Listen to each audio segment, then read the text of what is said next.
Yeah, hi there. These comments are for WCT. I'm just using your initials for privacy purposes. And I am Michael, the founder, owner, and the materials writer for all of your lessons at the 7-step system to pass the TOEFL IBT. And you completed independent writing practice test number 34. And you're also one of my students at California State University, San Bernardino, right?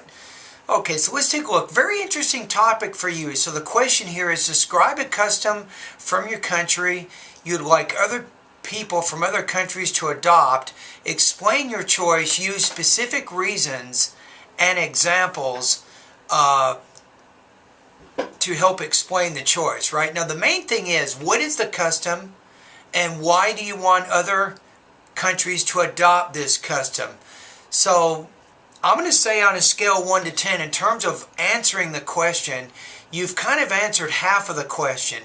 You described it, but you didn't really explain why you want other people to adopt the custom. That's kind of part of the question. All right, let's see what you say. So you say, hence, I personally would like people from other countries to adopt and follow this Taiwan special custom. Now, at the very end, you said this. You said, it also represents a respect attitude to the ghosts and follow the elders. We can also save life, also pray to our ancestors. You kind of gave two reasons at the end about why other countries should follow the custom, but in those developmental paragraphs, you didn't really illustrate that idea. So let's take a look at your different paragraphs. So I think part of it is your thesis. If you want to create more of an argumentative thesis, you'll say, I'd like other people from other countries to adopt and know this custom because it will help them learn respect and they can also become more productive citizens of their country or something. So you probably have to include maybe two reasons why you think people should adopt the custom. Then you can describe it.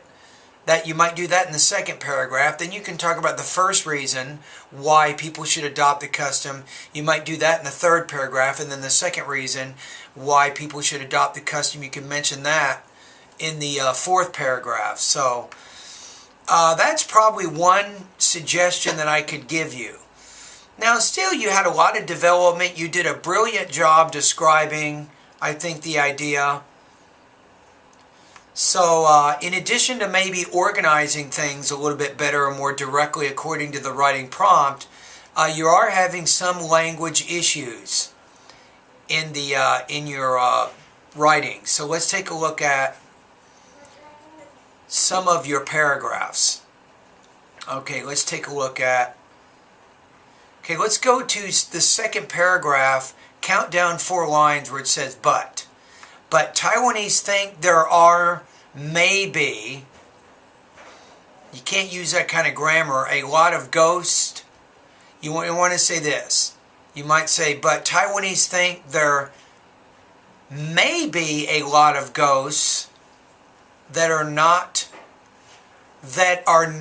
their relatives. So in that particular sentence, you have two different verbs in the main part of the sentence. And after the word that, you need a verb there, and you're not using that, so you have some sentence structure errors with that particular paragraph. All right, let's go to the third paragraph. So the other thing you might want to be careful about is you haven't really, I think, followed a consistent verb tense here. In the beginning, the two things that above mentioned, you want to say the two things. You can't say that and then mention. You're kind of using that as a participle. They're mentioned by someone, which means passive. You can either do these two things.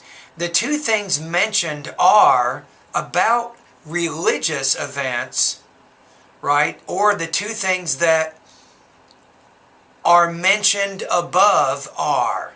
So those are two ways that you could rewrite that particular idea. So a lot of your sentences, you're having a lot of problems with putting your subjects and your verbs there. You're not sure also with what's called your word forms. I'll give you an example here.